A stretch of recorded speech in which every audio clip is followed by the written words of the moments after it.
What is wrong with you? My parents screamed at me.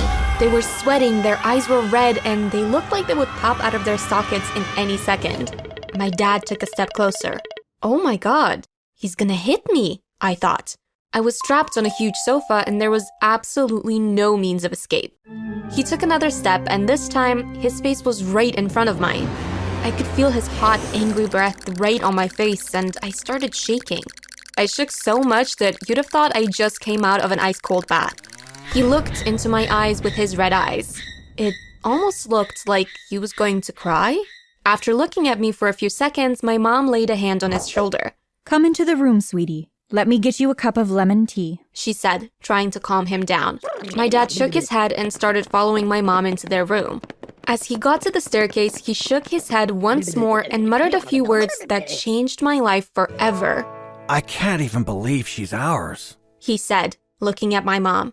Like this video if you really want to know what happens next. Subscribe and turn on post notifications because even more crazy stuff is about to come. I didn't really care that my parents were angry. I was only scared that they'd hit me. Once they left for their room, I went straight to the refrigerator, grabbed a huge box of pizza, and started munching on it. I took it into my room, closed my massive doors, and blasted on my speakers. So Wet by Pink was the first song to play. It was almost like my speakers read my mind. I sang along. My parents would have disowned me if they could hear what I was singing at that point, after the massive scolding. You see, Fidelis, our neighbor's 17-year-old son, was a full brat. I gave him my phone to watch a short funny video on Facebook at school this morning, but Fidelis didn't bother telling me when he finished watching the video. Instead, he proceeded to my Photos app and started viewing my photos. He found a few of my private pictures. I sent these pictures to my ex a few months ago when I still thought he was going to be my future husband. It's not what you think, it's just a few pictures of me giving pouty lips and blowing kisses at the camera. But do you know what that brat Fidelis did after finding my pictures? He forwarded it to everyone in class. I came into my classroom after using the restroom and everyone applauded me. Then Dylan started to speak. Nice pouty face, Susan. And with that, everyone started clapping and whistling again, including full brat Fidelis and my ex-boyfriend. I decided not to give them the reaction they were hoping for, so I simply smiled, swung my hips, and replied, "You better believe it is." The whistles and applause intensified. My ex-boyfriend and Fidelis looked disappointed. They were hoping to push me to tears, but I surprised them. Luckily, my pictures never got to the school authorities, so I didn't face grave consequences. I collected my phone from Fidelis without uttering a word, then retreated to my seat. I went back home and behaved like everything was all right. Once the clock played its usual 11 p.m. alarm, I wore all black clothes and black sneakers, and then sneaked into Fidelis' house. I was armed with a few nails, a bat, and some crates of eggs. When I observed that the coast was clear, I went straight to work. I punctured the car tires of everyone in the house, Fidelis, his brother, and their parents. When I was sure that all the tires were just as flat and as empty as Fidelis' brain, I took the bat and broke the window on each car. I knew they'd soon hear the ruckus and come out to see, so I had to work fast. I threw eggs into every car until I was sure that they were all drenched. Whew! I sighed. My work was almost done and nobody had come out yet. Now that I was done with the eggs, I could break all the remaining windows and windscreens of all of their pathetic cars. I knew they'd wake up for sure this time, but I didn't care one bit. With all of my God-given strength, I started swinging. Fidelis' parents ran out and tried to stop me, but I think they were too scared of me to approach any closer. When they saw that they couldn't get across to me without hurting themselves, they called my parents to come and help. Fidelis' parents were just like him. Chickens! Scared of a little broken glass. My parents arrived in a few short minutes, but thankfully the deed was already done. I had achieved my goal. My parents apologized to Fidelis' parents and told them that they'd punish me while dragging me and my bleeding hands into our house. This is where you met me in the story. Punish me? I thought, yeah, right. My parents had tried every punishment possible on me, but it never stopped me from going crazy whenever I got angry. I tried everything to control my temper. My parents even registered me for therapy at one point, but the therapist annoyed me on a particular day, so I got angry and set her desk on fire right there and then. I did get arrested, but I was released quickly because I'm a minor. My parents had to pay an unreasonable amount of money for the loss of clients' files that I'd caused, so they grounded me for the rest of my life. I still went out a lot though, they just didn't know about it. After classes the next day, it was lunchtime and I went to grab my usual. As I was walking to my cool girl table, a cute, scrawny-looking nerd approached me.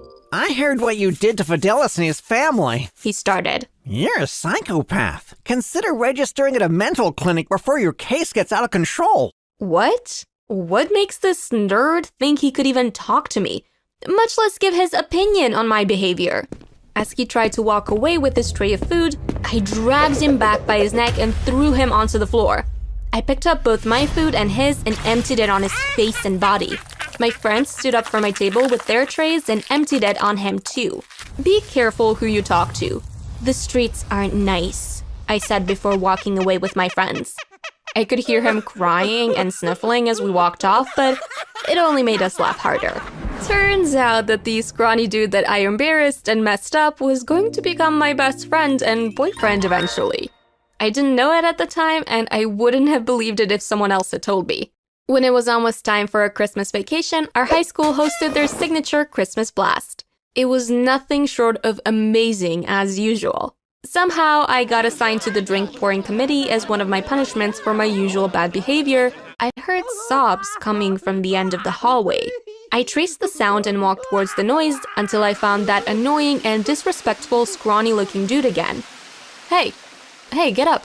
I gently tapped his shoulders. What's a man like you doing crying like a 2-month-old baby? I asked. He looked up and was about to talk when he got a clear view of my face. He did a double take and almost leaped backwards before saying, Why don't you just leave me alone, psycho? You guys are all the same mentally unstable kids packed in one high school. I rolled my eyes and started leaving, but I just couldn't. I went back to where he was sitting and sat down beside him. He looked more uncomfortable than I felt. What are you doing? He asked, eyes filled with disbelief. Just tell me what happened.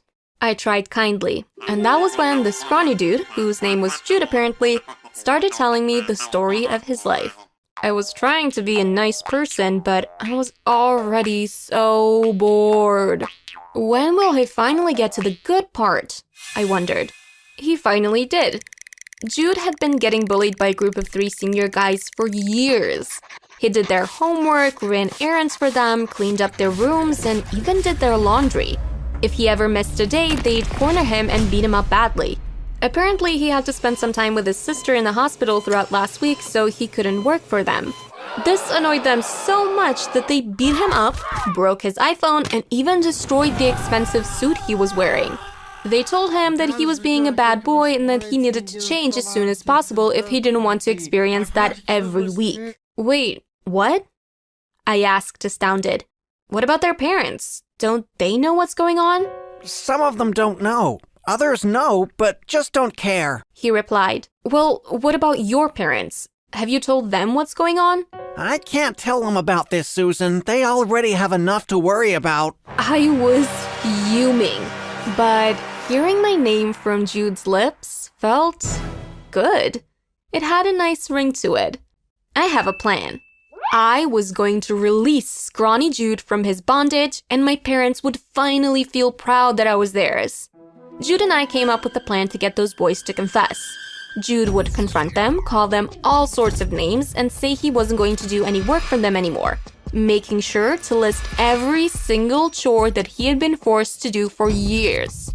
I would hide in a locker, record everything, and send it to the school authorities. Our plan worked perfectly, and this was how Jude became my best friend. Unfortunately, something we couldn't foresee happened. One of those jerks had found out that I was the one who executed the plan that got them expelled and decided to leave a little gift for me before leaving school. On a dull, gloomy, and rainy morning, I woke up sad and angry, almost like I knew something bad was going to happen that day. Immediately, I got to school and I was called by the school officials. Apparently, one of those evil dudes had gotten a hold of my photos which Fidelis leaked and decided to get back at me by forwarding my indecent pictures to the school board. And guess who else? My red-eyed, head-shaking, disappointed parents. I knew I was going to be put in an orphanage at this point. There was no way my parents were going to take me home after that last straw had been pulled. I was suspended. You should know by now that I wasn't sorry. My parents didn't say anything on the ride home. I got home to see Jude waiting for us in the living room. Jude! I screamed as I ran and gave him a big hug. Where were you today? You won't believe what happened. I started narrating my ordeal to him. It's okay, Susan. I know. He gave me a sweet smile and a wink. That's exactly why I'm here. I told your parents everything. My dad finally spoke up. Jude told us you got into trouble because you were saving him from bullying. We're not happy that you decided to take pictures for wayward teenage boys, and we're hoping you never do it again. But we're really proud of you. You're a good friend, and Jude is lucky to have you. I almost shed tears. Does this mean you're happy I'm yours now? Huh? My dad asked, confused. The other day, you said you couldn't believe that I was... No! My dad cut me off. Oh my god, I'm so sorry for saying something so mean to you. I let my anger take a hold of me. Susan, you're perfect. Yes, you have some anger issues, and of course we'd like to change that, but please bear in mind that we'll always love you no matter what. My mom nodded in agreement. We all shared a hug and Jude stayed to eat dinner with us. By 9 p.m. when Jude was ready to go, I walked him to his car. He said, resting one hand on his scrawny car. I want to tell you something, Susan. Go ahead, I told him. He leaned forward and brushed his lips to mine. I'm in love with you, Susan. Will you do me the honor of being my girlfriend? He tried to give me a cool boy grin, but he failed.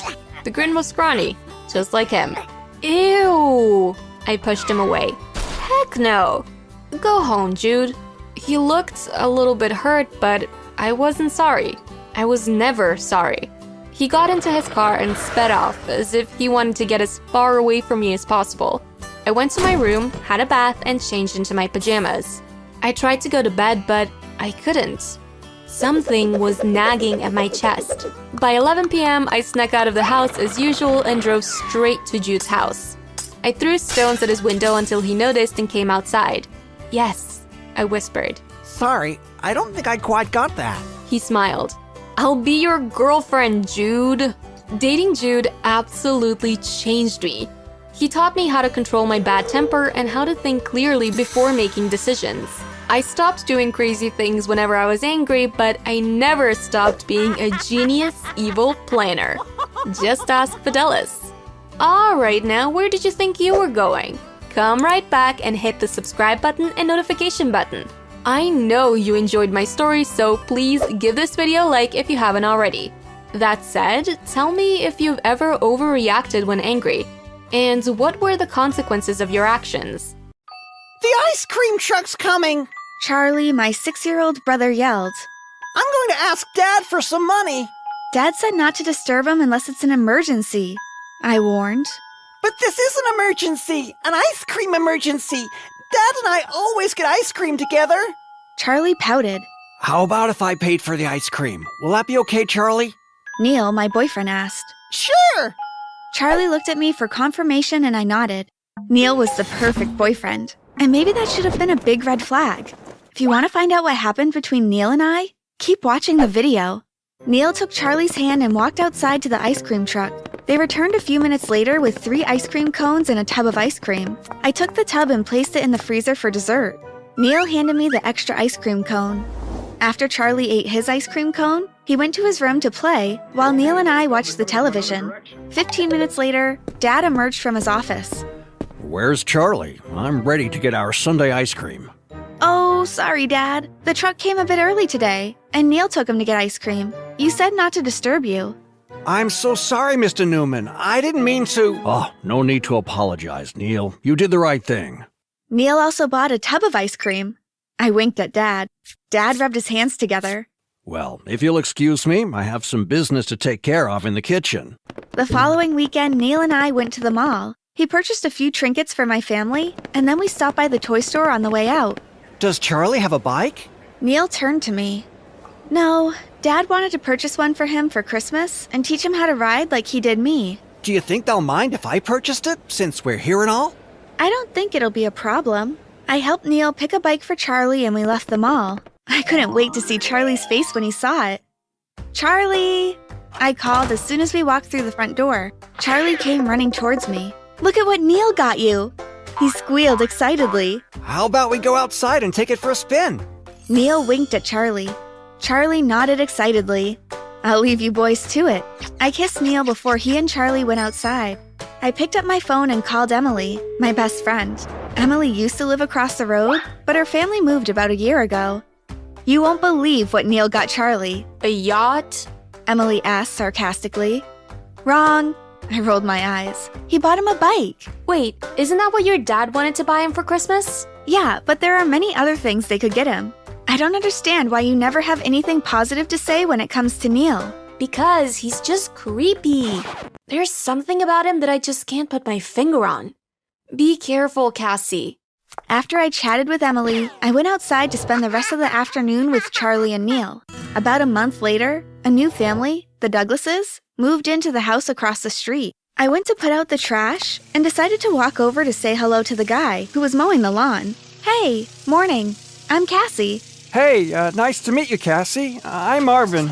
As we chatted, Neil pulled up in front of my house. He hopped out the car and jogged over to Marvin and I. He slid his arm around my waist and kissed me on my cheek. My cheeks grew red with embarrassment. Good morning, babe. Who's your new friend? This is Marvin. He's the new neighbor. Marvin extended his hand and Neil shook it firmly. You look familiar. Have we met before? No, I guess I just have one of those faces. There was an awkward silence before I waved goodbye and headed home with Neil by my side. Over the next week, my family and I began our Christmas shopping. We had a tradition to put our tree up the first Saturday in December as a family. This Saturday, however, there was a terrible accident, and Dad was stuck on the highway in traffic. Why don't you guys bring the Christmas things out of the garage while Charlie and I bake some cookies? Mom looked at Neil and I. Charlie went to the kitchen, while Neil and I went to the garage. About 30 minutes later, the boxes and containers of decorations, as well as the tree, lay on the living room floor. Within the next hour and a half, the cookies were baked and decorated, and we had quite a few waiting for Dad to walk through the front door. Mom, can we put up the tree, please? Charlie tugged at Mom's clothes. Mom agreed, but she told us to leave the star for Dad. Charlie hugged Mom before he ran to open the Christmas containers. I put on the Christmas music, and we decorated the tree as we sang. By the time we were finished with the tree in the living room, we were exhausted. Mom and I went to the kitchen to get some refreshments, while Charlie and Neil added extra touches to the tree. When Mom and I walked back into the living room with the tray of goodies, Mom gasped as Neil adjusted the star on the tree with a bright-eyed Charlie by his side. Before I could say anything, the door opened and Dad walked in. The smile on his face quickly vanished when he realized the star was placed on the tree. He cleared his throat. Good evening, guys and gals. The tree looks nice. Dad excused himself and went to his office. How could you? My eyes flared. Don't be mad at him. I asked Neil to put it on the tree. Neil knows better, Charlie. He isn't 6. Cassie, it's okay. I'll talk to Dad later. But come and help me prepare dinner. Dinner was awkward. Dad didn't say much and Mom tried to make small talk about anything that came to mind. But after a while, when she realized that it wasn't working, she stopped talking. After dinner, Neil left and I curled up next to Dad on the sofa. I'm sorry that Neil didn't wait for you. I could take down the tree if you want. Dad chuckled. It's okay. I know I've been working a lot since I'm trying to get this promotion.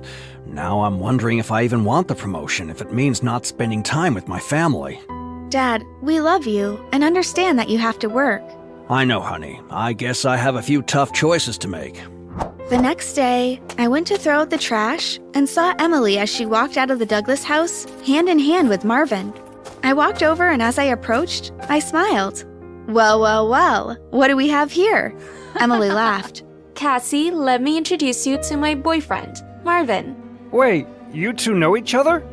I nodded. We've been best friends since we were 5. A car pulled up in front of us. That's my mom. Emily turned to Marvin. I'll see you tomorrow night, okay? He nodded. Bye, Emily. I'll call you later. I bet you will. She chuckled. Emily hopped into the car and the car drove off. As soon as the car drove off, Neil pulled up to my house. Neil hopped out of the car, grabbed my hand, and dragged me across the street. Hey, what are you doing? Marvin yelled. I'll be okay, Marvin. I yelled as I pulled away from Neil. What is wrong with you? How dare you grab me like that? I don't want you to speak with him. So you're trying to control me now? I think it's time for you to leave. And this relationship is over. I stormed off and walked into the house.